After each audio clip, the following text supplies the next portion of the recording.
This is the first video for nonlinear optimization, and I am going to work you through a problem on how to construct an index fund. So for those that don't know, an index fund is a fund that is meant to mimic an index. So the one that we've chosen for this problem is the S&P 500. So the idea is we want to allocate our money. This is that same problem that we've been dealing with from previous chapters. We want to allocate our money between foreign stock, international bonds, long-term growth, long-term value, short-term growth, short-term value, right? And we're going to do a percent, right? What percent should we invest in each of these, right? And the idea is we want to construct our portfolio such that the returns that we get are going to be equal to the benchmark return, in this case S&P. So that's an index fund. All right. Well, the problem is, in this case, how do we do that? So, and your book mentions this, but I just want to make sure that we all get it. So, we could have the returns, say, from year one, right? And so here I'm just going to make up some numbers. So let's say we get like a 27% return from year one. Just to make things simple, I'm just going to copy this down. That way I don't have to think and waste a bunch of time. It'd be nice if I could copy it down. And of course it's going to be 27. So 26, 25, 24, 23, and I think that was it. Okay. Now, so this would be the year one return. So let me just copy this down. Okay. So here is my year one return, for example, right? And your book makes this point, and I want to stress it because I actually think it's a good point. So the obvious thing to do is just take the difference between what your portfolio earned and what your benchmark was, and then, minimize that, right? Well, that's problematic, and you can kind of see it here, because what's going to happen if I just take the difference between my portfolio's return and the index, you are going to get some numbers that are going to cancel out other numbers, right? So like here, and thank goodness this just happened, but these two cancel out, okay? That's not what we want. That's bad, because what's happening, see, is I want to minimize the difference between my returns and the index, right? Because I'm really trying to match the index. Now, and this is important. I'm not even trying to beat the index. I'm just trying to match the index. So if the S&P goes up 25%, I want to go up 25%, which is kind of odd, because I'm not even trying to go up 30%. I'm not even trying to beat the S&P 500. I'm just trying to maintain or equal the S&P 500, right? So the idea here is what you want to do is you want to minimize the sum of all these, right? I want the differences in these returns to be as close to zero as possible. Well, if I do that and I have returns like this that are canceling each other out, then I'm always going to be getting closer and closer to zero, and that's not what I want, right? So what do? We actually, I'll go in here, we actually square the returns. Now what this does is this guarantees that the difference between my return and the S&P 500, that return is always going to be positive because it's squared. Okay, and so obviously if I do this, you'll see it right away. There you go. Everything is positive. Okay, so, well, what's the problem with squaring everything? Well, now, right, if you think back, to even some of your high school math classes, once I square something, I no longer have a linear function. Right now I have a non-linear function. And as a result, we can no longer use our old linear programming tools. we have to get something else. And so for that, we're going to go to nonlinear optimization. And that's what this is all about. So that's why we're going to the nonlinear. And I hope this discussion made sense, because I really do want you to think about it. And actually, the reason I'd like you to think about it is because what we do is we actually call this a deviation. How far does your portfolio deviate from the index? And you guys may have come across this in statistics, but we actually don't use the sum of deviations because of this property, right? If you sum up deviations, they can equal 0. And generally speaking, that's a very bad property for us. So we do square a lot of our deviations. In fact, that's how we get the variance of a random variable. We take the deviation and square it, right? And then we sum all those square deviations. Why? Because if you sum the deviations, you're going to get 0. Therefore, all variances would equal 0. Well, that's bad, okay? So that's what's going on here. Okay, so enough with that. So now what I want to do, delete all this. Now I want to set this up. And I'm going to set it up differently than your author. I point to page 381 where he's got the problem all laid out for you. And he says, the complete mathematical model we have developed involves 11 variables and 6 constraints. So even when I read that, I'm like, no. We don't need 11 variables, because his variables are all of these 6 percentages that we're going to invest in, and then his return variables. It turns out you don't need to create variables for R1, R2 that are in the problem. Those are the returns. So I'm going to show you how to do this much, much easier. In fact, I'm only going to have one constraint the way I've set this up. Okay, so as always, we're going to need our choice variables. And so I'm going to make this a little bit smaller because I've got to squeeze a little bit on here. Okay, so here I'm going to put a placeholder of 0.2 in here because these all have to be between 0 and 1, right? Because what percent am I going to invest in these various securities? Okay, and then I'm going to do my R1. So here's my returns. Here's R1. Okay, to R5. Okay, perfect. And these are just the way we've set them up before. So return 1 is the sum product, right, of the year 1 returns, and then my choice variables. And then, oh, I hate it when I do that. My choice variables. And then I'm going to anchor my choice variables.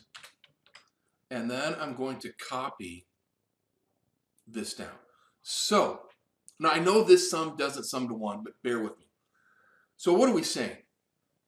I'm saying, look, if we were to invest 20% in all of these securities, then if the year 1 returns occur, we would make 30%. If the year 2 returns occur, we'd make 20%, so on and so forth, right? Well, we want to construct our index fund. So the next thing we need to do is calculate our squared deviation. So I want to compare the return from the year 1 scenario to the S&P 500 in year 1, okay? So I'm going to create my column here of squared deviations. So squared deviations. And so I'm going to take the return from year 1 minus the S&P 500 from that year and square that. And then I'm going to do that for each year. Okay? Now, and your book points this out. So the idea here and I pointed this out before, the idea here is to minimize the sum of all of your squared deviations. That is going to be my objective function. So I'll put this here, objective function. And just to be clear, here you want to minimize the sum of the squared deviations. So this is really easy. Just sum the squared deviations. So sum. Okay, and I'm going to hit OK. And there you go. Right? Now I have one last thing. I have my constraint. So my constraint is that I want the sum of all of these to equal 1. So constraint sum of all of these to equal 1. There, I am done. Now, what your author had done is he had made R1 through R5 as choice variables. So for example, he might have put in another column here, right, and left that blank and said, you know, when I go into Solver, you know, include these as choice variables. And then he would have had constraints that said this, you know, this number that comes from the actual portfolio must equal this number that was a choice variable. Okay, that's the way your author was thinking when he set up this problem. That's why he's got 11 variables and 6 constraints. Okay, so here would have been the 6 constraints, right? Well, these 5 constraints, and then of course this one. And what I'm saying is you don't need to do that, because what's happening here is my squared deviations are linking my returns and my S&P 500 to my objective function. So you don't need all those, you don't need R1 through R5 as choice variables. They're not needed, okay? And you'll see this. I'm going to solve this, and I'm going to get the exact same answer that's in your book, all right? But this is just a much, much easier way to do it. Okay, so we're at that point where we can solve. So data, solver. Okay, so here's my objective function. I want to minimize that by changing these cells, and literally I just have one constraint. This number has to be equal to this number. Now, I want to make my unconstrained variables non-negative. That's true. And then, of course, now leave it at GRG nonlinear. Again, because I'm squaring my deviations, I have a nonlinear function. So hit solve. Voila. Okay, and I'm going to look in the book just to verify this, even though I did it before and I know it's right. I want to make sure this is right. So on page 382, he gives you the solution, and by George, I've got a few more decimal points than your author does. So I'll take a few of these away. There you go. That's the objective function. And take one of these away. That's what he got for foreign stocks. He got zeros here. This is what they got for long-term value, short-term growth, and short-term value. And by George, take this away. This is exactly what your authors get for R1 through R5. Okay, and actually it looks like I need to add one. Yeah, he got 2502024. So there, this is the way to construct an index fund. It is so much easier than the way that your author was trying to do it. You don't need all those variables and all those constraints. You just need one constraint and your 5 variables, and presto, you're done. Okay, so then real quick, so what's going on? What happened here? So what I want you to see is if I invest 30% in foreign stocks, 36% long-term value, 23% short-term growth, and 11% short-term value, notice what happens. I am basically mimicking the S&P 500 regardless of what scenario occurs. So for example, here I'll do, just the difference. So I'll go up here. Here's the difference in,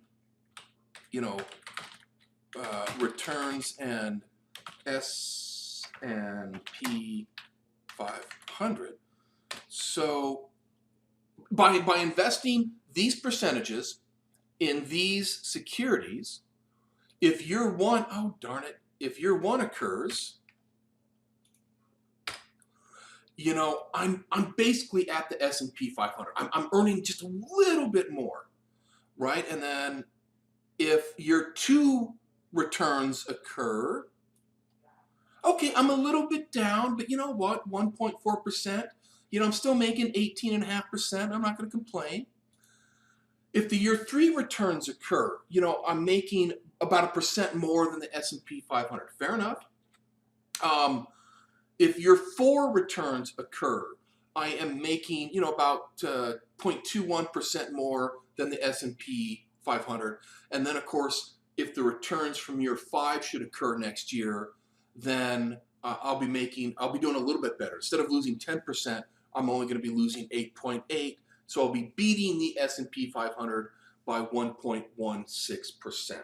Okay, so that's how this goes. Now notice, we minimized the sum of the square deviations, right? And because we couldn't get that sucker to 0, right? We got to 4.4. That's why you have the difference between our returns and the S&P 500. If this objective function were actually 0, then this return in year one would have been 25%. But you can't expect to get down to 0. That I can't imagine that ever happening. And even in the real world, these index funds, again, mimic the benchmark that they're up against, but they don't always equal, because in the real world, you're just not going to happen. I mean, if you really want to mimic the S&P 500, buy all of the stocks in the right, buy all the stocks with all the right weights in the S&P 500, and then you will perfectly mimic the S&P 500. But if you're going to try to mimic, say, the S&P 500 with just these, you can get close to the returns of the S&P 500, but they're not going to be exactly the same. All right? So there you go. There is constructing an index fund. All right, well, that's it for this video. We've got 2 more. I'm going to do the Markowitz problem from the book, and then I'm going to do another Markowitz problem for you that I actually happen to prefer better than the one in the book. So 2 more videos and we'll be done for this week.